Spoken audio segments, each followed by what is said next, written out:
Hello students, you all are welcome in my class. In previous class, we studied about terminology of genetics.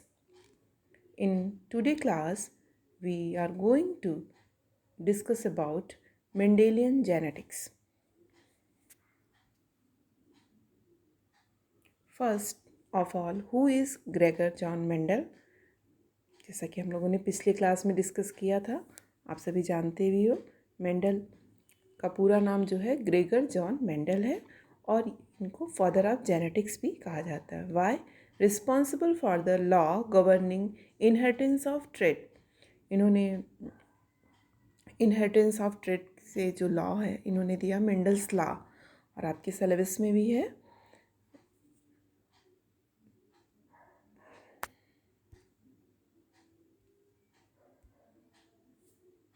First हम इनकी थोड़ा life history के बारे में discuss करते हैं.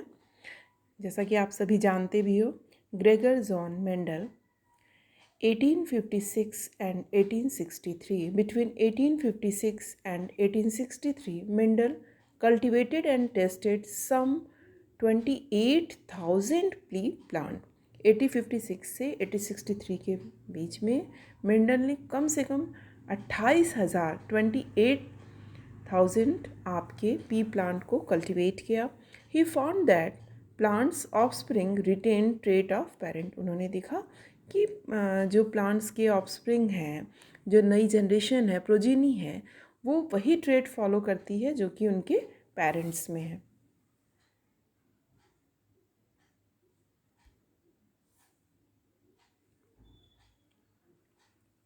Mendel stated that physical traits are inherited as particle. उस समय आपका एक्चुअली जीन, क्रोमोसोम, डीएनए इस तरह के किसी कुछ के बारे में कोई स्टडी नहीं हुई थी, तो उन्होंने वो ट्रेट जो एक जनरेशन से दूसरे जनरेशन को ट्रांसफ़र कर रहा उसको उन्होंने पार्टिकल्स कहा. Mendel stated that the physical traits are inherited as particles. Mendel did not know that the particles were actually chromosome and DNA. Mendel's को एकदम नहीं पता था कि जिसको वो पार्टिकल कह रहे हैं एक्चुअली वो क्रोमोसोम और डीएनए है.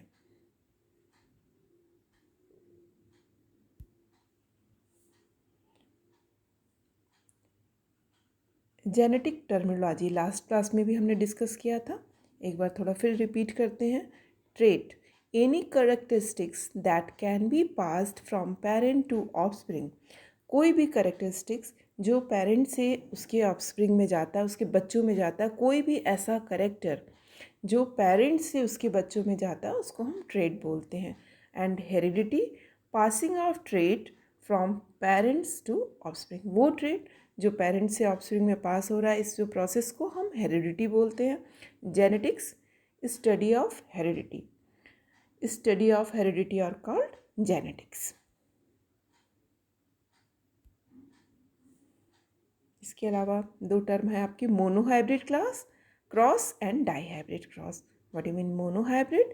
When we study about a single trait then it is called monohybrid cross. When we discuss about cross involving two trait, अगर एक ही ट्रेट इन्वॉल्व हो रहा है किसी क्रॉस में, जैसे सिर्फ फ्लावर का कलर वो रेड है या वाइट है, तो ये मोनोहाइब्रिड कहलाता है. और डाईहाइब्रिड क्रॉस, जब हम दो करेक्टर किसी क्रॉस में दो करेक्टर्स जब इन्वॉल्व हों, जैसे फ्लावर के कलर के साथ साथ उसकी हाइट भी प्लांट की, कि वो लंबा है, छोटा है, लॉन्ग है, स्मॉल है, और उसके फ्लावर रेड हैं, वाइट हैं, तो ये जो होता है आपका, जब दो कैरेक्टर स्टडी करते हैं, then it is called dihybrid cross. Punnett square. Punnett square क्या करता है? Use to help solve genetic problem. Genetic problem solve करने में ये हेल्प करता है. Allele, two form of a gene, या मैंने पहले ही आपको बताया alternative form of a gene are called allele. जैसे डोमिनेंट एंड रिसेसिव. एक डोमिनेंट कैरेक्टर है एंड दूसरा आपका रिसेसिव. डोमिनेंट मीन्स जो आप दिखाई पड़ रहा है, जो प्रेजेंट है, और रिसेसिव मीन्स जो छिपा हुआ है. Dominant stronger of two gene expressed in hybrid. Dominant वो करेक्टर है जो दो करेक्टर्स में स्ट्रॉन्गेस्ट है, जो एक्सप्रेस होकर दिख रहा है, वो आपका डोमिनेंट कहलाता है। और डोमिनेंट करेक्टर्स को हम हमेशा कैपिटल लेटर में रिप्रेजेंट करते हैं। जैसे फ्लावर का कलर अगर हम बात कर रहे हैं रेड, और रेड कलर जो है अपना, रेड भी कलर है फ्लावर का और वाइट भी कलर है, बट अगर रेड कलर आपका डोमिनेंट है then it is represent with capital R। And recessive gene that show up the less often in a cross represented by a small letter. वो characters जो किसी cross में कम represent होते हैं, कम दिखते हैं, उनको हम रिसेसिव कैरेक्टर बोलते हैं, और वो स्मॉल r से डिनोट किया जाता है।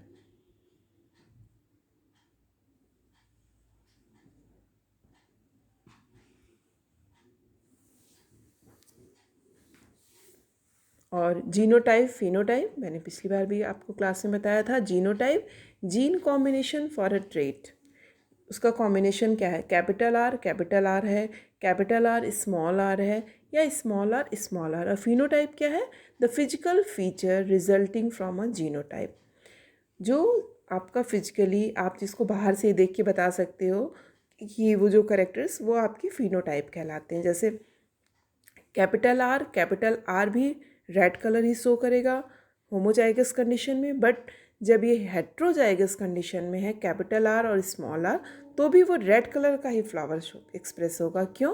क्योंकि कैपिटल आर जो होता है वो आपका डोमिनेंट है, रेड कलर डोमिनेंट है और वाइट कलर रिसेसिव है। और जब स्मॉल आर है, इसमें कोई डोमिनेंट करेक्टर नहीं है, तब वो अपना रिसेसिव जो करेक्टर है वो अपने को शो करता है white colour.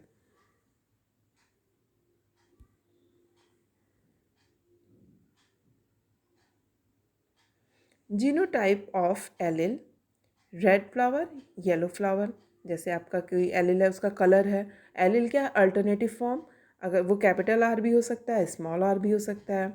All gene occur in pair, so two allele affect a characteristic. सभी जीन्स जो होते हैं वो आपकी पेयर्ड फॉर्म में मिलते हैं, इसीलिए आपके अगर डिफरेंट डिफरेंट एलिल हैं दोनों जीन में, तो वो अलग अलग करेक्टर भी, वो करेक्टरिस्टिक्स को भी अफेक्ट करते हैं, वो अलग अलग करेक्टर भी शो करते हैं। अब जीनोटाइप आपको मैंने पहले कैपिटल आर रेड होगा, कैपिटल आर स्मॉल आर भी रेड होगा, स्मॉल आर येलो होगा।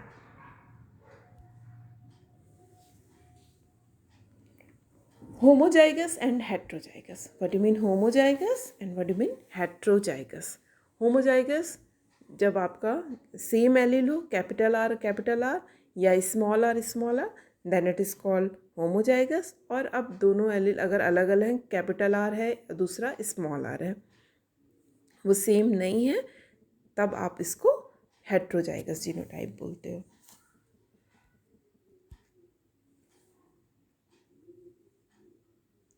आप सभी जानते हो कि मेंडल ने किस पे काम किया था, Pisum sativum, P plant, sweet आपकी जो मटर के पौधों पे उन्होंने काम किया था, आप सभी जानते हो।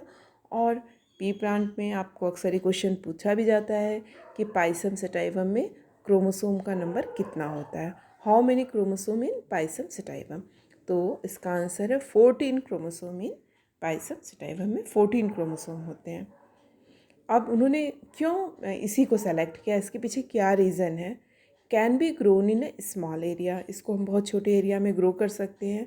प्रोड्यूस लॉट ऑफ ऑफस्प्रिंग, और इसमें जो प्रोजिनी होते हैं, जो उनकी चाइल्ड्स होते हैं, नेक्स्ट जनरेशन में जो ऑफस्प्रिंग होते हैं, वो लार्ज नंबर में प्रोड्यूस होते हैं, तो स्टडी करने में वो हेल्पफुल होता है। Produce pure plant when allowed to self pollinate several generation, और आपको प्योर प्लांट मिलेगा और आप उसमें सेल्फ पॉलिनेशन कराया जाए कई जनरेशन तक।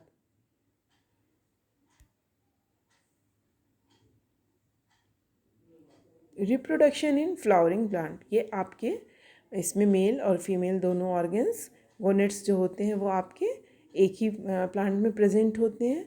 Pollen contain sperm produced by the stamen and ovary contain egg found inside the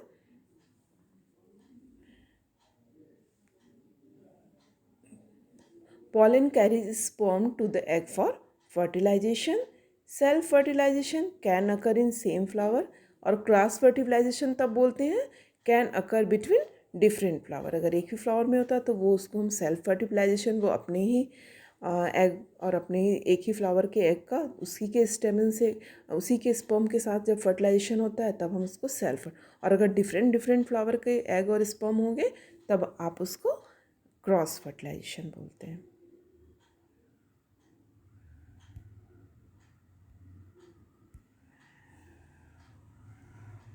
Mendel experimental method, उन्होंने कैसे मेंडल ने अपना एक्सपेरिमेंट किया। Mendel hand pollinated flower using a paint brush. He could snip the stamen to prevent the self pollination, covered each flower with a cloth bag.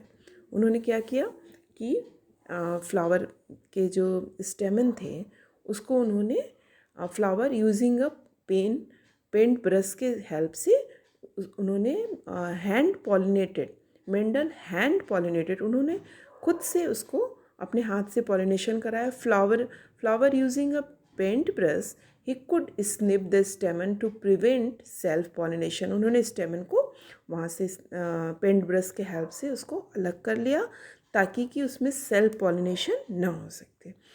अब क्या किया, covered each flower with a cloth bag, एक कपड़े के bag से, cloth bag से हर flower को उन्होंने कवर कर लिया ताकि किसी और फ्लावर का भी उस पर स्पर्म वगैरह की वजह से वो ना हो और उसमें फर्टिलाइजेशन ना हो।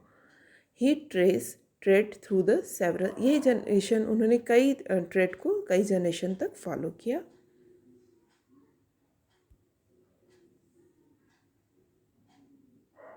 Mendel produced pure strains by allowing the plant to self-pollinate for several generation. Pure का मतलब क्या है कि उसी एक ही प्लांट में वो सेल्फ पॉलिनेशन कराया कई जनरेशन तक।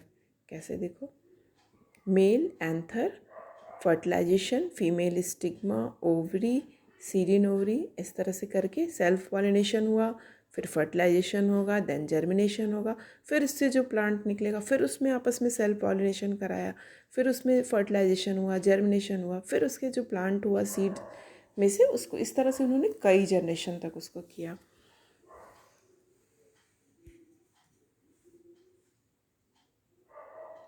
उन्होंने 7 कॉन्ट्रास्टिंग कैरेक्टर्स लिए। क्या क्या लिया, सीड का शेप राउंड और रिंकल्ड, सीड का colour yellow and green, pod का shape smooth and wrinkled, pod का colour green and yellow, seed coat colour grey और वाइट, फ्लावर पोजीशन एक्सियल और टर्मिनल, कि फ्लावर आपका एक्सियल एकदम ऊपर है या टर्मिनल में नीचे है, प्लांट की हाइट टॉल और शॉर्ट।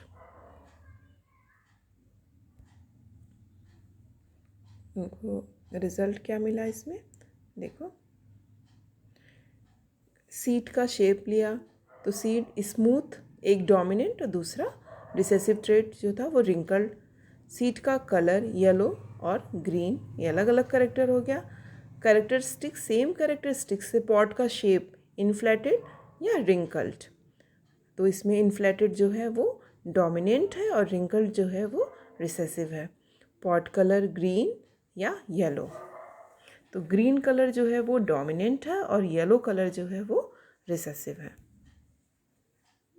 इसी तरह फ्लावर का जो कलर है वो पर्पल और वाइट, पर्पल जो होता है वो आपका क्या है, पर्पल डोमिनेंट है और वाइट आपका रिसेसिव है। इसी तरह flower position on stem are at the tip, stem length, stem की जो लेंथ है वो टॉल और दूसरा डॉर्फ। उन्होंने 7 कॉन्ट्रास्टिंग करेक्टर्स, कंपैरेटिव करेक्टर मतलब एक टॉल हो गया दूसरा शॉर्ट हो गया, इसको उन्होंने स्टडी किया।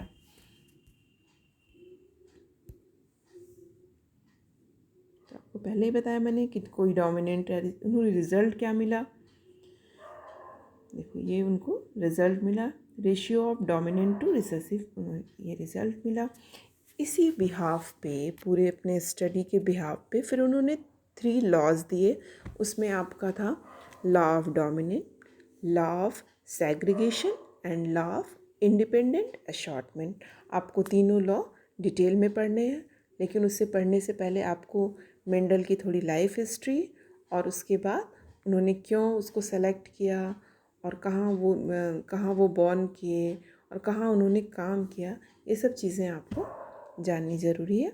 नेक्स्ट क्लास में हम लोग लॉ ऑफ डोमिनेंट स्टार्ट करेंगे। Okay, thanks to all of you.